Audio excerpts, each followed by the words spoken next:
O Japão, uma terra de contrastes fascinantes, é frequentemente aclamado por sua rica cultura, tecnologia de ponta e paisagens deslumbrantes. Com uma história milenar que permeia todos os aspectos da vida moderna, o Japão é verdadeiramente uma nação que mescla tradição e inovação de forma harmoniosa.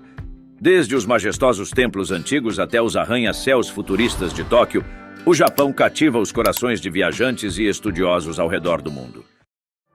O termo hikikomori, que em tradução direta significa retiramento social, é um fenômeno que ocorre em todo o mundo, mas é especialmente prevalente aqui no Japão, o que explica o nome em japonês. Basicamente, trata-se de indivíduos que optam por se isolar completamente da sociedade, muitas vezes sendo descritos como eremitas do mundo moderno. Segundo uma pesquisa de 2015, estimava-se que havia cerca de 541 mil jovens entre 15 e 39 anos vivendo nessa condição no Japão. E uma pesquisa mais recente, de 2019, focada em pessoas entre 40 e 64 anos, estimou que cerca de 113 mil pessoas nessa faixa etária também passaram a ser consideradas hikikomori. Antes, esse fenômeno estava mais associado aos jovens, mas agora parece que também está afetando pessoas mais velhas. No Japão, há um ditado famoso que diz que o prego que se destaca leva martelada, significando que quem se destaca pode sofrer críticas ou pressões para se conformar.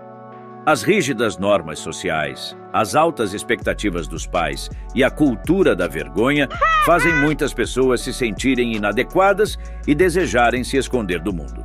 Essa pressão da sociedade é bastante semelhante ao que acontece no Brasil, onde o sucesso muitas vezes é associado a ter um carro caro, mesmo que isso signifique parcelar pela eternidade. Mas como aqui no Brasil o povo é mais malandro, vivem como dublê de rico. Você conhece algum assim? Ou seja, no Japão, há uma grande cobrança social muito alta por alcançar certos padrões de sucesso e status material. Existem muitas regras não ditas, coisas que ficam implícitas e que todo mundo sabe, mas ninguém fala abertamente sobre elas. Se você não seguir essas expectativas ou regras de um determinado círculo social, será julgado por eles e até pela sociedade como um todo. Os japoneses têm muito medo disso e se sentem profundamente envergonhados quando não conseguem cumprir o que é esperado deles. Isso também está relacionado à consciência coletiva que os japoneses têm. Eles têm a ideia de que se uma pessoa está sofrendo, todos devem sofrer junto. Por exemplo, no escritório, ninguém sai até que todos tenham terminado o trabalho, mesmo que isso signifique ficar até tarde da noite. Se você for o que demora mais para terminar suas tarefas e acaba segurando todo mundo, será julgado e sentirá uma grande pressão e vergonha por estar atrapalhando os outros. E eles farão questão de fazer você se sentir assim por não estar cumprindo as expectativas. Então, aqui no Japão, sempre me perguntam se as mulheres gostam de estrangeiros, especialmente brasileiros, e se é possível se dar bem por aqui. Eu costumo dizer que sim, tem muitas garotas que curtem estrangeiros.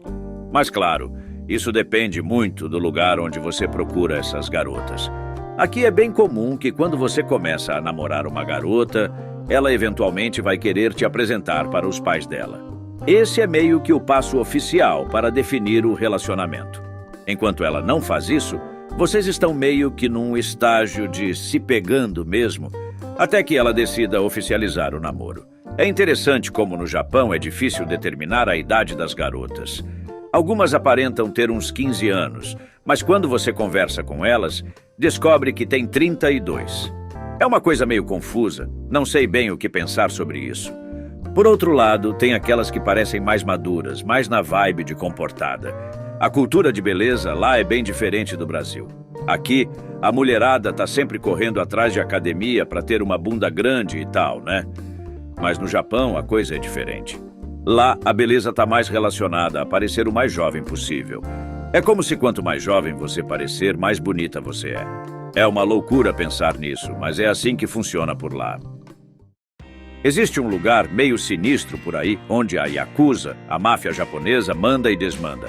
E a área em questão é um daqueles bairros vermelhos, onde a rola solta, mesmo sendo ilegal no Japão. O curioso é que esses lugares são oficialmente registrados como restaurantes. Mas não se engane, são bordéis na prática. Quando você entra, as garçonetes, que são, na verdade, as profissionais do entretenimento adulto, tentam te conquistar, sabe como é. E o esquema é tão na cara dura que eles usam luzes mega brilhantes dentro desses estabelecimentos para evitar que alguém grave alguma coisa.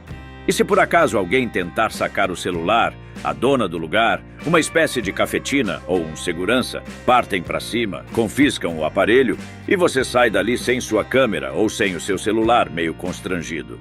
É uma coisa meio fora do comum, né? É realmente raro ver japonesas nesse tipo de trabalho aqui no Japão. A maioria das que aparecem nos meus vídeos são do Sudeste Asiático, especialmente da parte mais pobre da Ásia. Cerca de 80% delas são chinesas, que têm esse esquema de oferecer massagem como uma forma de abordagem. Mas, na verdade, estão oferecendo serviços de... As japonesas são bem raras nessa profissão antiga, porque com o salário médio no Japão, as pessoas geralmente não precisam recorrer a para sobreviver. Sob o nome da cultura japonesa, conhecida como cultura J-Kei, existe um fenômeno peculiar: as meninas da escola. Se você já esteve no Japão, especialmente em Tóquio, pode ter notado algumas jovens que se vestem como personagens de jogos e ficam nas ruas centrais, onde poucas pessoas passam. Simplificando, elas usam roupas que lembram uniformes de escola e sorriem e acenam para os transeuntes. Cada uma delas segura cartazes que convidam você para um local, como um restaurante, café ou concerto. No entanto, isso é apenas uma isca. O verdadeiro propósito dessas meninas é atrair clientes para serviços específicos que podem ter implicações legais. A polícia não pode acusá-los diretamente, pois o que está escrito nos cartazes não é ilegal. Essas meninas são comuns nas ruas centrais de Tóquio, buscando clientes.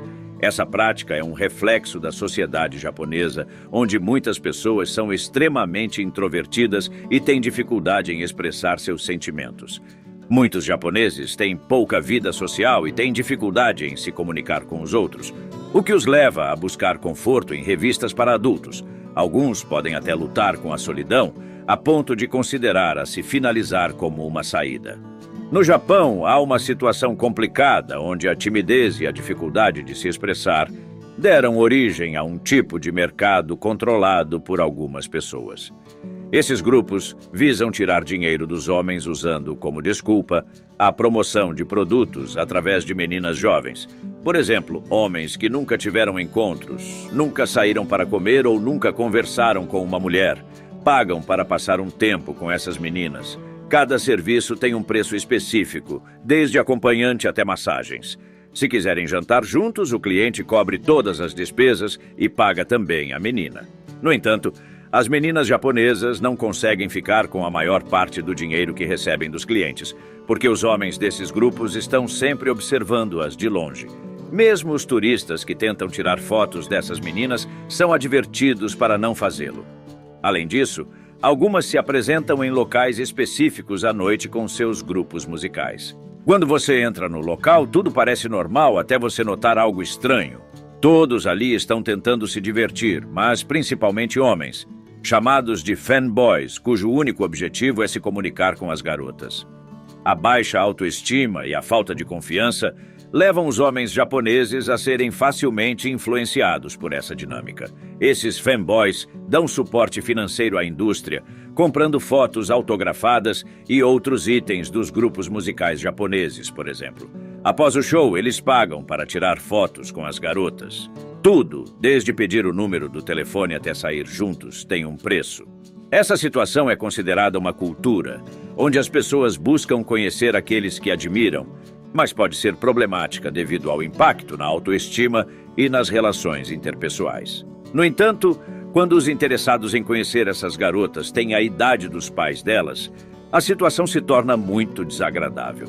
Infelizmente, essas garotas da cultura J-Kei são controladas por uma gangue. e elas não têm liberdade para escolher seus clientes. Elas são obrigadas a serem amigáveis e simpáticas com todos, pois os homens são vistos como presas prontas para serem exploradas. Essa cultura, conhecida como Jay-Cage, originalmente chamada de flerte pago, onde os homens pagavam por uma espécie de relacionamento com as mulheres que admiravam. Embora os nomes tenham mudado, essa cultura persiste até hoje. Pessoas solitárias e ricas que se sentem isoladas na sociedade conseguiram manter esse fenômeno vivo no Japão. Embora esses incidentes sejam proibidos em muitas religiões, os japoneses não são muito comprometidos com as normas religiosas ou morais. Se você passar um tempo em Tóquio, perceberá que a vida dos japoneses gira em torno de trabalhar e se divertir, e eles não se preocupam muito com outras questões. O principal motivo pelo qual as garotas japonesas seguem esse caminho é semelhante ao das garotas russas: a incapacidade de tolerar a pobreza. Infelizmente, situações semelhantes ocorrem não apenas nesses dois países, mas em todo o mundo. E as mulheres continuam a ser expostas a várias formas de exploração através de sua beleza. Se você chegou até aqui, comente Japão para eu saber quem são os inscritos fiéis. Obrigado por assistir até o final e confere o vídeo que está aparecendo na tela para saber mais sobre o assunto.